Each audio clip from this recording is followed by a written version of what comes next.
Bueno, de comenzar con las presentaciones, antes de comenzar con las presentaciones y con los agradecimientos, me gustaría, en nombre de todo el Instituto de Historia y Cultura Naval, pedir disculpas por los pequeños e inopinados problemas de naturaleza técnica que hemos sufrido hace escasos minutos, ¿no?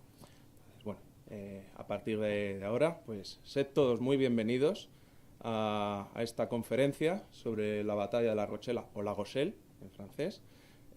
Antes de continuar, me gustaría dar las gracias, agradecer efusivamente al Departamento de Estudios e Investigación del Instituto, y en concreto a su comandante, don José Ramón Vallespín, capitán de navío, la oportunidad brindada, ¿no?, la ocasión brindada para hablar y tratar este interesante acontecimiento no muy conocido de nuestra historia, hemos de decir.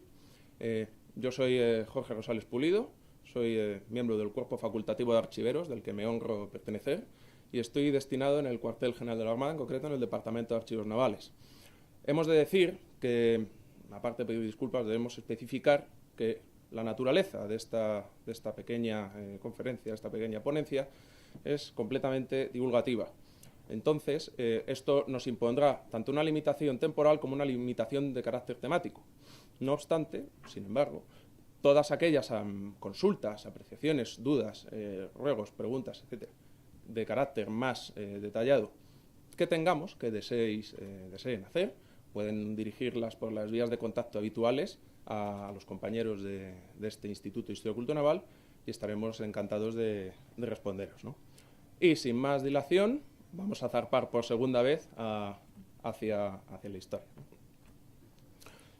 Antes de comenzar, ¿no?, siempre conviene establecer unos antecedentes, un conocimiento previo, ¿no? Conviene un conocimiento previo de la situación existente entre Castilla y Francia, que en la batalla sean aliadas, ¿no?, aunque Francia no participe militarmente, ¿no?, al menos en el ámbito naval, ¿no? Es cierto que ahora, quizá a nivel más de psicología social, cuando pensamos en nuestro país, en las relaciones entre Francia y España, pues suele venir a la cabeza la guerra de la independencia, cosas más cultos, ¿no? Pues las guerras del siglo XVI, las guerras napolitanas, las campañas del Gran Capitán en Nápoles, es decir, en cualquier caso, conflagraciones y conflictos entre nuestros países. No obstante, en concreto entre el Reino de Castilla, en un momento en que España no estaba unificada, y el Reino de Francia, existieron en la Edad Media unos vínculos, unas relaciones, ¿no?, unos encuentros muy fuertes, pero sobre todo de muy diversa naturaleza. De hecho, en torno al Camino de Santiago, por ejemplo, se articuló una entrada de eclesiásticos franceses que alterarán completamente el devenir, la historia de la Iglesia española, encontrándose a día de hoy, por ejemplo, órdenes que tienen, ¿no?, obediencia de naturaleza francesa. Los benedictinos de Solesmes, por ejemplo, los benedictinos de Leyre, los benedictinos de Silos, por ejemplo, creo recordar, son de la obediencia de Solesmes, ¿no? Hemos visto puntos religiosos, relaciones religiosas, pero también tenemos relaciones más humanas. Es decir, estamos en una época, la Reconquista, que impone a los reinos peninsulares, a los reinos hispánicos peninsulares, una política muy activa de repoblación de los espacios conquistados. Eso les llama a recabar la presencia de individuos procedentes de más allá de los Pirineos. En las crónicas se les llama ultramontanos o francos, ¿no? En el propio Madrid, por ejemplo, en torno a la iglesia de San Nicolás, en la Edad Media, existió el barrio de los francos, ¿no? Estos individuos, por ejemplo, reciben fueros de repoblación, como el que en la pantalla podemos ver, que es el de Illescas, el fuero de repoblación de Illescas del año 1154, otorgado por el soberano Alfonso VII el Emperador. En este fuero se especifica que los únicos habitantes que inicialmente tenían derecho a repoblar este espacio de la provincia toledana eran gascones, es decir, individuos procedentes del ducado de Aquitania, de la Gascuña, de la parte más suroccidental de Francia. Pero aparte de... Permitidme beber un poco de agua. Aparte del aspecto religioso, el aspecto más humano, tenemos un aspecto político también, unos vínculos políticos ordenados, orquestados en torno a matrimonios entre miembros de las dinastías reales de Francia y de Castilla. Por un lado, por ejemplo, tenemos la presencia de Leonor de Plantagenet en la corte de Alfonso VIII, como su mujer, del mismo modo que Blanca de Castilla, al contraer matrimonio con Luis VIII de Francia, daría luz, sin ir más lejos, a San Luis Rey. En esta diapositiva he traído la imagen muy interesante del sello de Alfonso de Poitiers, que era hermano de San Luis. Hermano de San Luis, en cuyas armas incluyó los escudos de Castilla, los castillos de Castilla procedentes de su madre, y las flores de lis de Francia en homenaje a su origen materno. En el sello, en la parte izquierda, por ejemplo, de la sobreoeste del caballo, vemos los castillos del Castilla y a la izquierda las flores de lis de Francia. Más allá de matrimonios, relaciones de carácter más religioso, de presencia humana, tenemos también una relación territorial entre los dos países, entre las dos naciones. Tenemos enfeudación de Gascuña y de Armagnac a los reyes de Castilla en distintos momentos de nuestra historia. Y tenemos también una presencia militar constante y muy fuerte de cruzados franceses que participaron en las acciones bélicas de la Reconquista. Pero, más allá de todos estos antecedentes, vamos a entrar en materia, en el contexto de la Guerra de los 100 años, ¿no? En todos los siglos de la historia de Europa, se ha verificado algo, es una constante, que podemos llamar una guerra mundial, aunque el concepto, esto hay que cogerlo con pinzas, pero aunque el concepto de guerra mundial, de guerra entre todos los pueblos, es propio del siglo XX, a lo largo de todas las centurias vemos cómo siempre ha existido un conflicto que ha involucrado, que ha dado pábulo a la mayor parte de las naciones de Europa Occidental a participar en una única guerra, ¿no? En el caso que nos concierne, entre los años 1337 y 1453, la mayor parte de Europa Occidental se vería internada, se vería atrapada en ese conflicto de naturaleza feudal que hoy día conocemos como Guerra de los 100 años, aunque duró 116. Podemos resumir este conflicto, para no divagar mucho y no irnos por los cerros de Úbeda, podemos describir este conflicto como una guerra de carácter feudal que enfrentó a las casas reinantes de Francia y de Inglaterra, emparentadas desde hacía siglos. Recordemos la presencia la conquista de Inglaterra por Guillermo de Normandía, duque de Normandía. Desde ese momento los reyes ingleses habían ejercido derechos sucesorios tanto en territorios de Francia como vasallos del rey francés, como a la propia corona de Francia. Más allá de todo esto, podemos recurrir a una canción contenida en el manuscrito de Ballé, que se titula Le Roi Anglais, y que dice los primeros versos resumen completamente este conflicto, que es Le Roi Anglais se fait appeler le Roi de France par sa appellation, es decir, el rey de Inglaterra, el rey inglés, se hace llamar rey de Francia por titulatura, ¿no? Vamos a dejarlo en ese sentido aquí para poder comprender posteriormente qué hace Castilla en este conflicto, ¿no? En esta imagen, la imagen de la derecha, he traído, de hecho, el besamanos, la enfeudación, la immixtio manum, en concreto de Enrique III, de Inglaterra, a Felipe VI de Francia, ¿no? Para ver un poco esa relación feudal entre los dos soberanos, ¿no? Pero ¿qué pasa en Castilla? ¿Qué ocurre en España durante la Guerra de los 100 años? En concreto? Tenemos un primer reinado, que es el de Alfonso XI, llamado Alfonso XI de las Crónicas, en el que el reino permanece neutral, prefiere no intervenir tanto ni a favor de Inglaterra ni a favor de Francia y mantener relaciones cordiales con ambos reinos, aprovechando además esa falta de intervención militar en este conflicto para proseguir con la campaña de la Reconquista, ¿no? No obstante, la muerte de Alfonso XI provocará un conflicto sucesorio entre la rama legítima, la de Pedro I, llamado el Cruel en las crónicas, gracias entre otros a cronistas como Pedro López de Ayala, y su hermanastro ilegítimo, Enrique II de Trastámara, ¿no? El primero intervendrá en la guerra de los 100 años a favor de los ingleses, y el segundo contará con el apoyo para llegar al poder, entre otros, de las compañías blancas de Bertrand du Guesclin, que era condestable de Francia, ni más ni menos. La muerte de Pedro I, en esta diapositiva he traído esa muerte idealizada por decapitación de Pedro I tras la batalla de Montiel, que no fue así, pero ya sabemos que las crónicas, como tendremos ocasión de ver, pues no son exactamente veraces en muchos aspectos, ¿no? La muerte, en cualquier caso, de Pedro I en Cruel a manos de su hermano, Enrique II, provocará una inclinación, una basculación clara de Castilla a favor de Francia, una intervención directa de este reino en el marco de la Guerra de los 100 años. La reacción inglesa, no obstante, será contundente y no se hará esperar. En un primer punto, se apoyará a Fernando I de Portugal, recordemos, bisnieto de Sancho IV el Bravo de Castilla, y por tanto, heredero legítimo para los petristas al trono de Castilla frente a la rama, llamar bastarda. Por otro lado, los ingleses apoyarán a un personaje muy interesante, tampoco entraremos mucho en su personalidad y en sus actos, que es Juan de Gante, duque de Lancaster, casado con Constanza de Castilla, que era hija de segundogénita de Pedro el Cruel.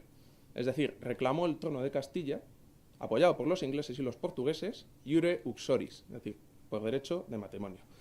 Haciendo un pequeño inciso, muy breve, vamos a ver cómo se verifica, ¿no?, en la heráldica este episodio interesante de la Guerra de los 100 años en Castilla.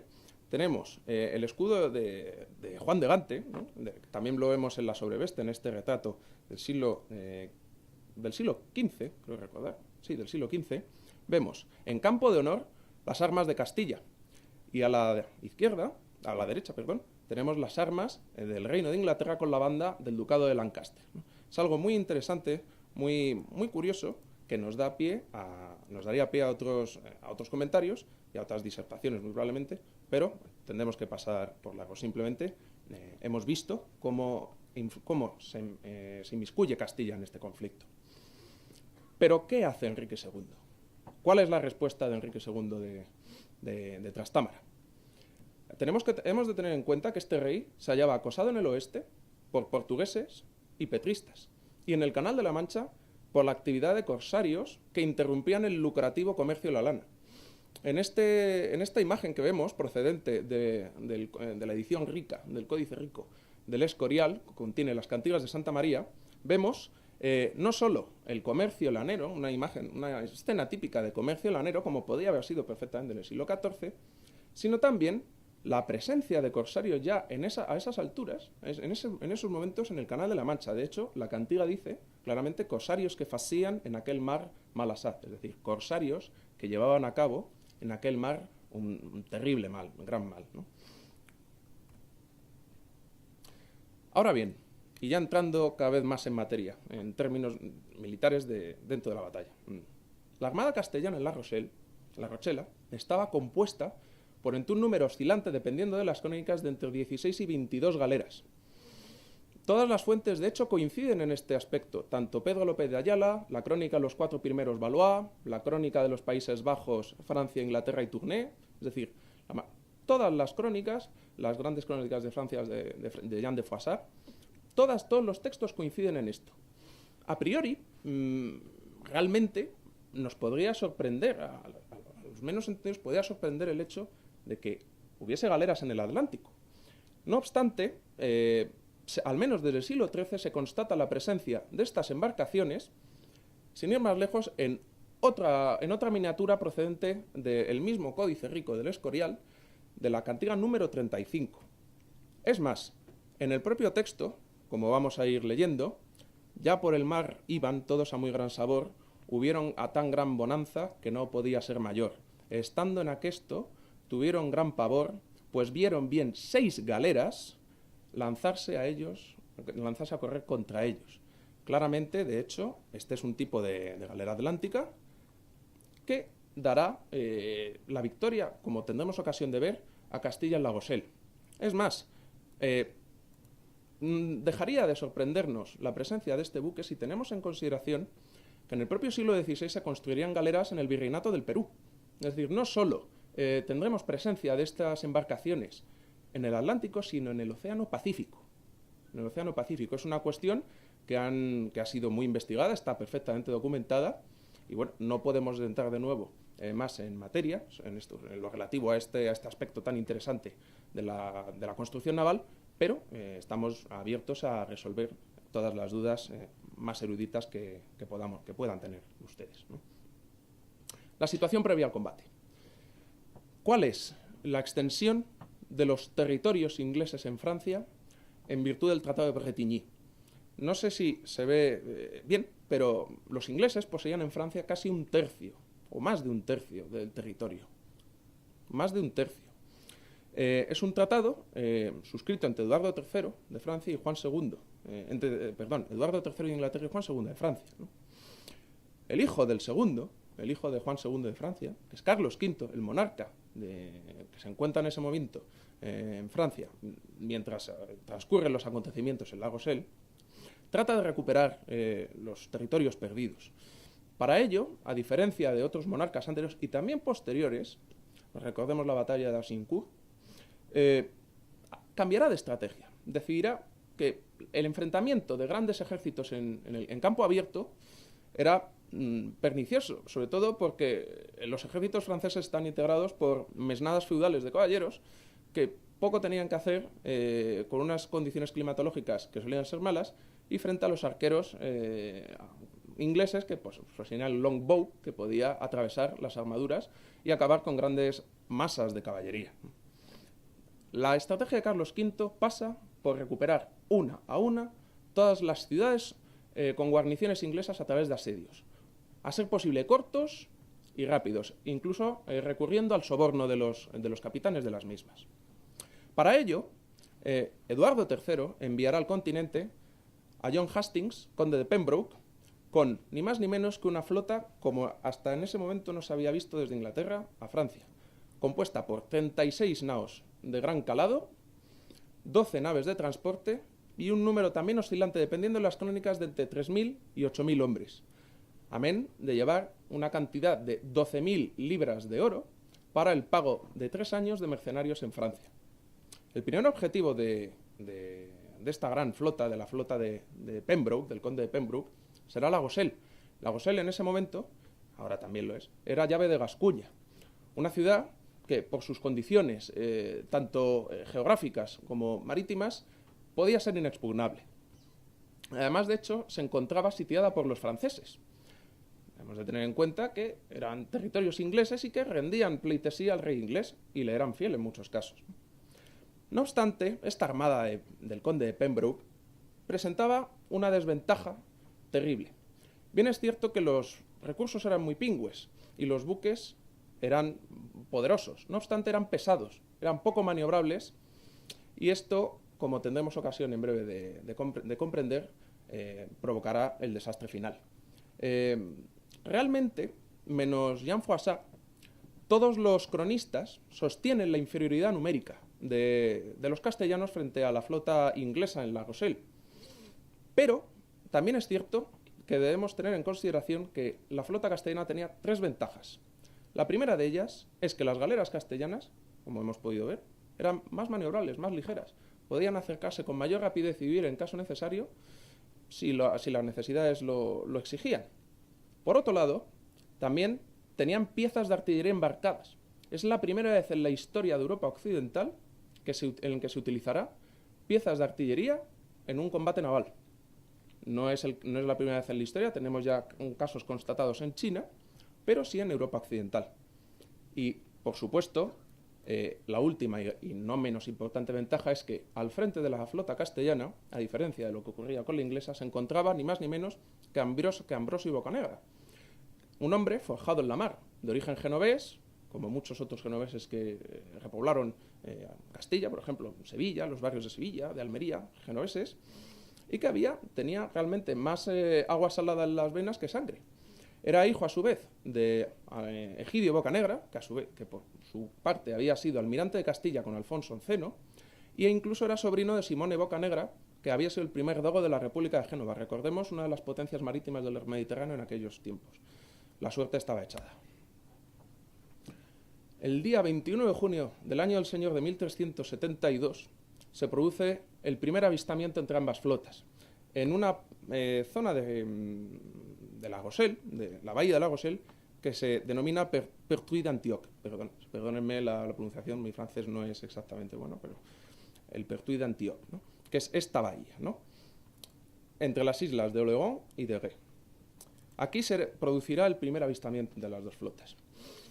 Bocanegra, para curarse en salud, decide llevar a cabo una escaramuza una escaramuza que el conde de Pembroke concibe como un ataque frontal de los castellanos. Realmente el genovés lo único que pretendía era probar las capacidades de reacción de la flota inglesa. Y como cuenta la crónica de los 4 primeros Valois, los marineros ingleses, no comprendiendo la intención de Bocanegra, lo insultarán diciéndole: vete, vete, fracasado español, malvado con alegría, malvado con gusto, con deseo.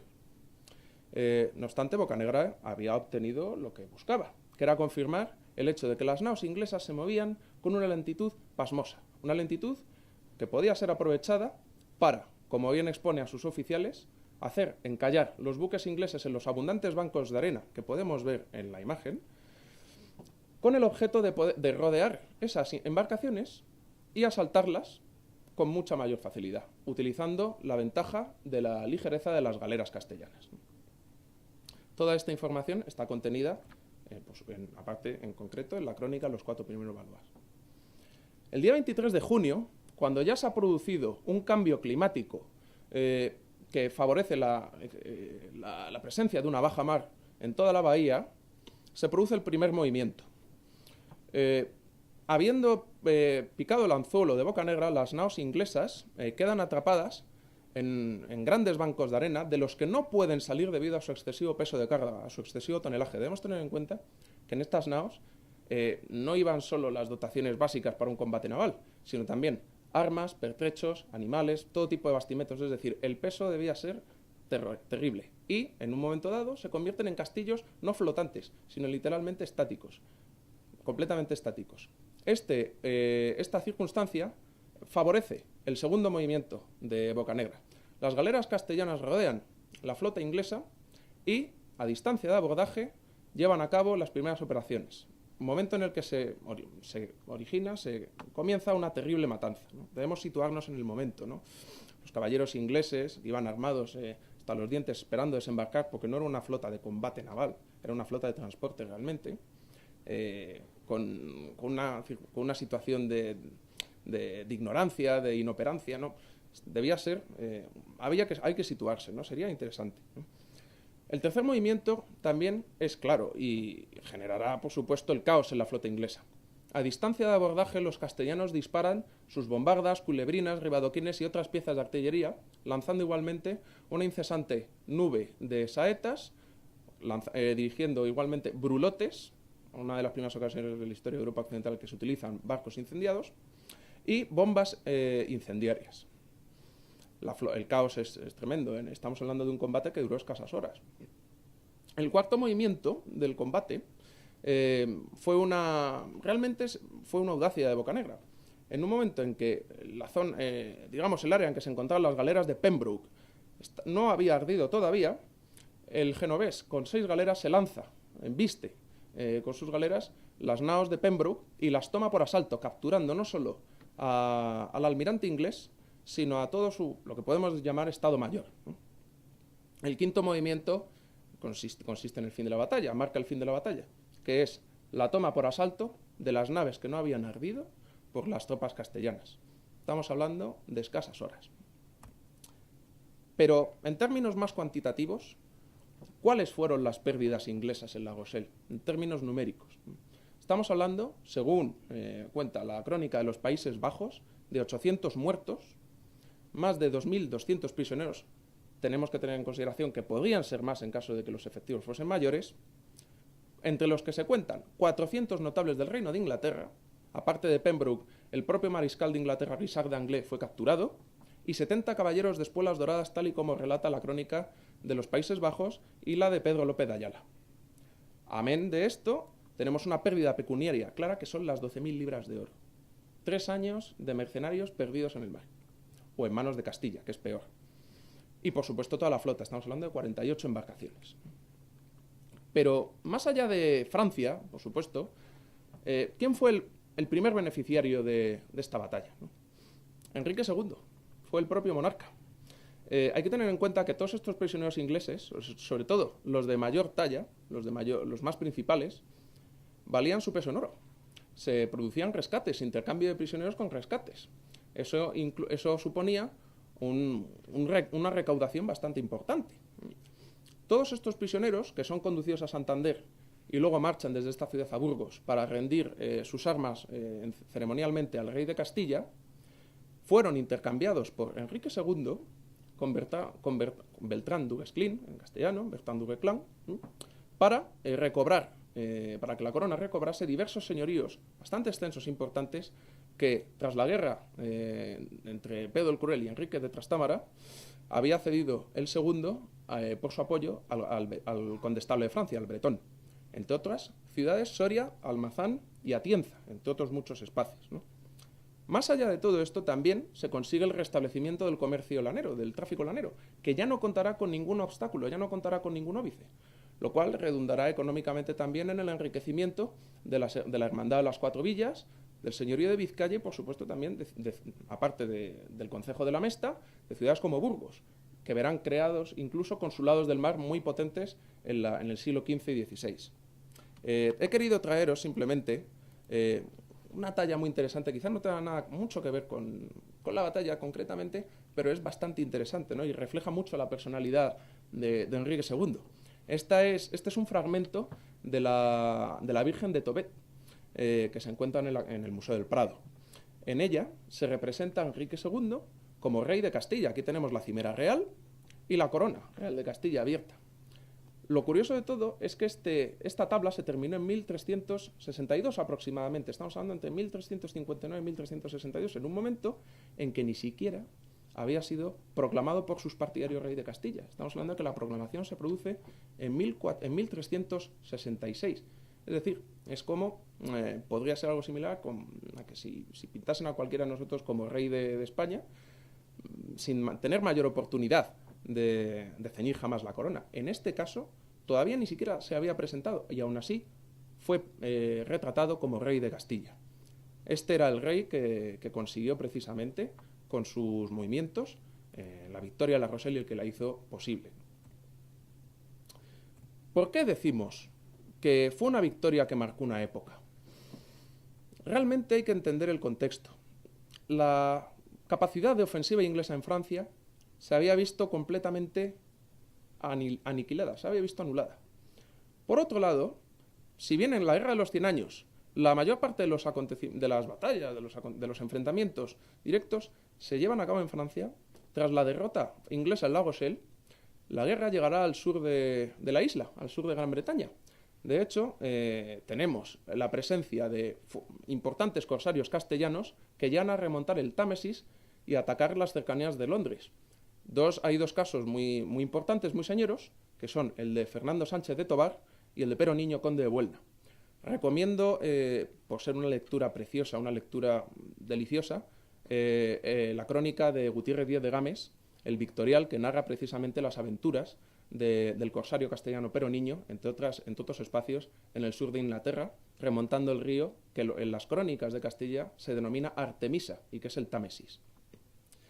Por otro lado, y finalmente, Castilla obtiene ni más ni menos que el dominio naval del Canal de la Mancha hasta el último tercio del siglo XVI. Es decir, desde la derrota de La Rochelle hasta, entre comillas, desastre de la felicísima Armada de 1588, todo ese espacio marítimo será controlado, sin duda alguna, por las naos castellanas. Con lo cual, se favorecerá, como hemos tenido ocasión de ver anteriormente, el tráfico y el comercio de la lana. No querría terminar esta breve exposición sobre la batalla de La Rochelle sin hacer un llamamiento en términos históricos al recuerdo. Es decir, la historia es un combate que se disputa, que se lucha día a día. Y, en mi opinión, no deberíamos sentirnos avergonzados ni considerar que somos incapaces de hacer grandes cosas, teniendo presente que tenemos una historia muy rica, en términos navales, por supuesto, también, y que debería enseñarnos el hecho de que cualquier dificultad puede ser superada, aunque en términos tanto numéricos como de cualquier otro tipo podamos sentirnos inferiores. La batalla de La Rochelle, la victoria castellana sobre la inglesa en La Rochelle, es claro ejemplo de ello. Muchísimas gracias y a partir de este momento vamos a abrir un turno de preguntas y un coloquio.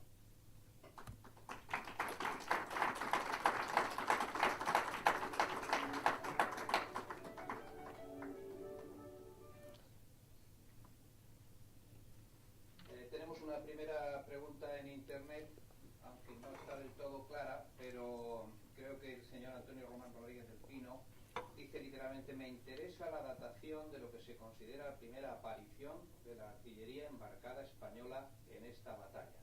Se entiende que quiere más información al respecto de la aparición de la artillería. Bueno, estamos hablando de que realmente el envío de la flota se llevó a cabo en ese mismo año de 1372. Si la batalla, es un dato bastante difícil muchas veces de precisar, porque, para empezar, la datación de la batalla en ocasiones también ofrece dudas en términos cronísticos. Hay autores que la sitúan incluso en un año completamente distinto. No obstante, el envío de la flota por parte de Enrique II, que se produce desde Santander, marca el embarque de esta artillería, de estas piezas de artillería que en términos medievales se conocía como tormentaria, los tormentos, ¿no? Si fue en 1372, podemos decir que se tardarían escasa semana en llegar a La Rochelle, y podemos hablar de que si la batalla se produce entre los días 21 y 23 de junio, podríamos hablar de que aproximadamente el embarque de esa artillería se produciría en ese mismo verano. Otra pregunta es muy parecida al respecto. ¿Se conoce qué tipo de artillería se empleó en esta batalla? Sí. Las piezas embarcadas de mayor porte fueron bombardas. También se embarcaron culebrinas, ribadoquines y arcabuces de gran tamaño para ser disparados desde la quilla de los buques.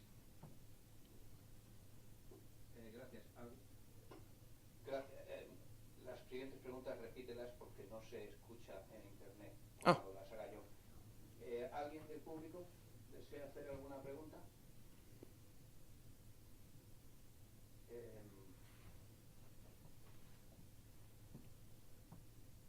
Pues en principio, si no hay preguntas del público y no hay en este momento más preguntas en internet, no sé si quieres aprovechar para explicar alguna cosa más. Realmente sí me interesaría hacer un pequeño apunte más específico sobre la naturaleza de esa artillería. En muchas ocasiones, teniendo presente la gran calidad de las piezas actualmente, no se suele concebir que estas piezas supusiesen un peligro serio para la salud de los servidores de las mismas. No obstante, en ese preciso momento, teniendo en cuenta tanto los medios de que se disponía como la propia naturaleza de esas piezas, en muchas ocasiones podían suponer más un peligro para quienes las armaban y disparaban que para quienes sufrían el impacto de los bolaños o pellas, ¿no? Muchas veces se producía un estallido de dichas piezas, ¿no? Entonces también tenemos que ver que en ese sentido la superioridad artillera de las galeras de Ambrosio y Bocanegra debería ser al menos matizada o al menos vista en su contexto. Gracias. Hay una pregunta sobre el tipo de naves inglesas, ¿no? Un poco más de información sobre qué tipo de naves inglesas hay. Bien, según los historiadores británicos que han estudiado profusamente esta batalla, y que la consideran, por cierto, hace una pequeña digresión, uno de los peores desastres navales de la historia naval inglesa, las 36 naos, que hemos llamado naos de Pembroke, eran cogs, un tipo de barco muy habitual en el Mar del Norte, que había sido reforzados con grandes castillos de proa y de popa, y que habían sido convertidos. Era una nave de transporte principalmente, no es una nave como tal de combate, como realmente tampoco hay estrictamente en aquella época, pero eran naves de transporte convertidas en castillos literalmente flotantes. El cog principalmente fueron las embarcaciones utilizadas por Pembroke.